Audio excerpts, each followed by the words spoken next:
Hello friends, this is Manisha और आप देख रहे हैं सेल्फ लर्निंग। जैसा कि यूपीएचएससी बीएड का सिलेबस हम कवर कर रहे हैं, तो उस कड़ी में आज हमारा फिफ्थ टॉपिक है, जो कि है methods of acquiring valid knowledge. ठीक है, आपने अगर सिलेबस देखा होगा, आपने सिलेबस के हिसाब से अपनी स्टडी कर रहे हैं, तो आपको पता होगा कि methods of acquiring valid knowledge reference to analytical, dialectic और साइंटिफिक। ठीक है, तो इसके बारे में आज हम डिटेल में स्टडी करेंगे।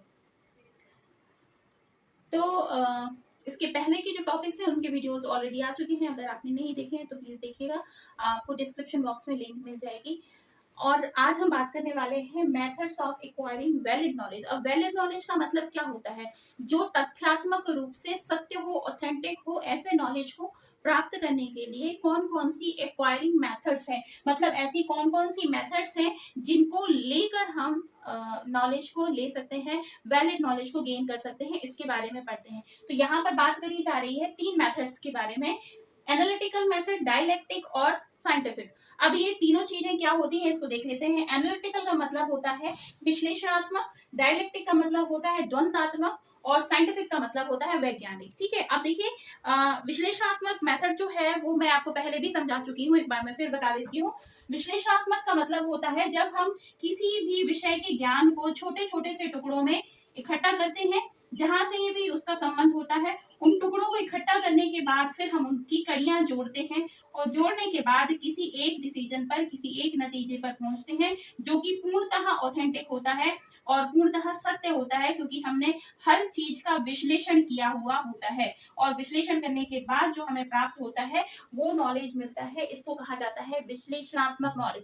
अब चूंकि ये जो हम प्राप्त कर रहे हैं ये पूरी तरह से सूचना आधारित है, फैक्ट आधारित है, सोर्स आधारित है, इस वजह से ये नॉलेज जो है वो क्या है, नॉलेज की जो वैलिडिटी है, उसकी वैधता जो है उसको साबित करने के लिए काफी होता है। मतलब जैसे कि सपोज कोई व्यक्ति है जिसकी डेथ हो चुकी है, अब उसके बाद में आप डेथ का कारण पता करना चाहते हैं कि उसकी जो मृत्यु है वो किस रीजन से हुई है, तो उसको उसका रीजन पता करने के लिए क्या किया जाता है, उसका पोस्टमार्टम किया जाता है। अब पोस्टमार्टम में क्या किया जाता है, तथ्यों को देखा जाता है कि पहले उसकी हार्ट की चेक होगा, उसकी बॉडी में कहीं से कोई डैमेज तो नहीं है, कुछ क्रैक तो नहीं है, कहीं हड्डियां तो नहीं तोड़ी गई हैं, या फिर उसकी जो मृत्यु है वो एक नेचुरल डेथ है, या फिर किसी तरीके से जबरदस्ती उसको परेशान करते हुए उसको मारा गया है, एक मर्डर है। ये इस तरीके की जांच करने के लिए क्या किया जाता है, पोस्टमार्टम के का किया जाता है। और पोस्टमार्टम में छोटी छोटी कड़ियों को जोड़कर एक तथ्य पर पहुंचा जाता है। ठीक है, तो बात क्लियर समझ में आ रही है। वैलिड नॉलेज लेने के लिए जो सबसे इंपॉर्टेंट तथ्य होता है वो क्या होता है, विश्लेषणात्मक मेथड। नेक्स्ट आता है आपका डायलेक्टिक मेथड, जिसमें हम बात करते हैं द्वंद्वात्मक विषय की।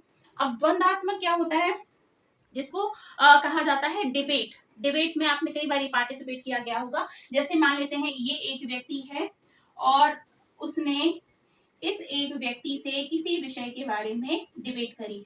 अब डिबेट में क्या होगा, ये भी अपने सारे तथ्यों को लेकर आएगा, ये भी सारे तथ्यों को लेकर आएगा, दोनों ही एक ही टॉपिक के विषय में अपने अपने तथ्य प्रस्तुत करेंगे। और प्रस्तुत करने के बाद में हो सकता है दोनों के बीच में द्वंद्व हो, क्योंकि कोई एक व्यक्ति है जो किसी एक चीज का समर्थक होगा, दूसरा व्यक्ति है जो दूसरी चीज का समर्थक होगा, लेकिन दोनों के बीच में जो भी द्वंद्व हो रहा है, जो डिबेट हो रही है, वो पूर्णतः किस पर बेस्ड होगी, नॉलेज के आधार पर, तथ्यों के आधार पर, रिसर्चेस के आधार पर, और जिससे कि जो भी कंक्लूजन निकलेगा उसमें बहुत सारी चीजें जो होंगी वो सामने आएंगी, जो बहुत सारी चीजें जो छुपी होंगी किन्हीं किन्हीं पर्दों के बीच में वो बाहर निकल कर आएंगी, जिससे उसके बाद जो विश्लेषण होगा, उसके बाद जो समझ में आएगा जो नॉलेज, वो पूर्णतः क्या होगा, वैलिड होगा। ठीक है, बात क्लियर हो रही है आपको। इसलिए ये वैलिड नॉलेज का एक ये तरीका भी होता है जिसको कहा जाता है डायलेक्टिक, यानी कि द्वंद्वात्मक प्रोसेस किसकी, नॉलेज को एक्वायर करने की। तीसरी होती है साइंटिफिक। अब साइंटिफिक नॉलेज की जो प्रोसेस है इसको तो आप सभी बहुत अच्छे से जानते होंगे, जिसमें हम क्या करते हैं, स्टेप बाय स्टेप आगे बढ़ते हैं, तरीके से समझते हैं, जिसमें हम पहला बेसिक प्राइमरी स्टेप, फिर दूसरा स्टेप, फिर तीसरा स्टेप, फिर चौथा स्टेप, इस तरीके से सारे स्टेप्स को लेकर हम एक डिसीजन पर पहुंचते हैं। जब भी आपका कोई भी साइंटिफिक रिसर्चेस होती हैं, जैसे कि एक चने का पौधा है, बॉटनिकल रिसर्च होती है, जिसने भी किया होगा वो समझता होगा। चने का पौधा है, अब चने के पौधे में, चने के जो बीज में किस किस तरीके के कौन कौन से प्रोटीन्स पाए जाते हैं, जब हम उसकी रिसर्च करते हैं, उसको देखते हैं, उसके साइंटिफिक प्रोसेस करते हैं, तो हम क्या करते हैं, हर एक उसका जो पौधा है, पत्ती है, चना है, और उसके अंदर कौन कौन से प्रोटीन्स पाए जा रहे हैं, तो हर एक एस्पेक्ट पर बात होती है, हर एक चीज पर बात होती है, लेकिन प्रैक्टिकल बेस होती बात होती है, प्रयोगों के आधार पर बात होती है। अगर कहा जाता है कि चने में कितना प्रोटीन पाया जाता है, तो ये प्रोटीन कितना है इसके बारे में कोई ऐसे ही बताता नहीं है, वो पूर्णतः प्रैक्टिकल बेस पर, प्रायोगिक तथ्यों पर जो नतीजे निकलते हैं उसके आधार पे बात बताई जाती है। तो वैलिड नॉलेज प्राप्त करने के 3 तरीके बताए गए हैं, जो कि मैंने आपको बताया। फर्स्ट हो जाता है एनालिटिकल। एनालिटिकल किस में होता है, जब किसी तरीके की सोशलॉजिकली कोई प्रॉब्लम होती है, उसको सॉल्व करना है, उसमें बात होती है। जैसे फॉरेंसिक की क्रिमिनोलॉजी की जो प्रॉब्लम्स होती हैं उनके बारे में बात होती है। आपकी और भी जो तमाम तरीके की प्रॉब्लम्स होती हैं उनके बारे में जब चर्चा की जाती है, तो विश्लेषणात्मक चर्चा उसके अंतर्गत होती है। विश्लेषणात्मक रिसर्च होती है, जिसके कारण से उसके बारे में तथ्यों को जोड़ जोड़कर एक नॉलेज, एक डिसीजन पर पहुंचा जाता है। द्वंदात्मक जो विषय है, द्वंदात्मक विषय का जो मेथड है, वो भी किसी भी ऐसी चीज में हो सकता है जिसमें अलग अलग पक्षों के पास में अपने अलग अलग मायने होते हैं। जैसे कि आपने कई मनोवैज्ञानिक जो विषय है, मनोवैज्ञानिक जो तथ्य हैं, उनपे भी इस तरीके की चर्चाएं होते हुए देखी होगी।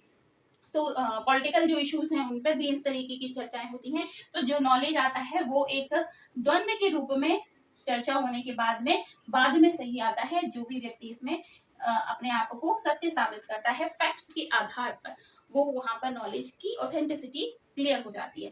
नेक्स्ट हो जाता है वैज्ञानिक चर्चा। तो वैज्ञानिक जो मेथड है वो स्टेप बाय स्टेप पूरे तरीके से प्रयोगों के आधार पर डिसीजन लिया जाता है। प्रयोगों के आधार पे तथ्यों को जोड़कर, उनकी कड़ियों को जोड़कर उसके बाद उसके डिसीजंस को बताया जाता है। तो ये थे आपका 5th जो हमारा टॉपिक है, methods of acquiring valid knowledge in terms of analytical, dialectic and scientific. इसके बारे में मैंने आज आपको बताया। अगर आपको वीडियो अच्छा लगा हो तो please like, share and subscribe कीजिएगा। और इसका जो पीडीएफ है, जो इसकी पूरी जो डेफिनेशंस हैं और जो इसकी थ्योरी है, उसको मैं शेयर कर दूंगी टेलीग्राम चैनल पर, तो वहां जाकर आप उसके पीडीएफ को निकाल सकते हैं। तो कैसा लगा आज का वीडियो जरूर बताइएगा कमेंट सेक्शन में। और अगर आप कुछ और पढ़ना चाहते हैं, कुछ और सुधार चाहते हैं, कुछ और आपकी रिक्वायरमेंट्स हैं, तो प्लीज मुझसे शेयर कीजिए। अच्छा, इसके साथ में आपको मैं ये भी बताऊंगी, जो हमारा फर्स्ट पेपर है उसकी क्लासेस भी कंटिन्यूसली चल रही हैं, उसके वीडियोस भी जो हैं वो कंटिन्यूसली आ रहे हैं, जिसमें मैंने ऑलरेडी 3 वीडियो दे दिए हैं।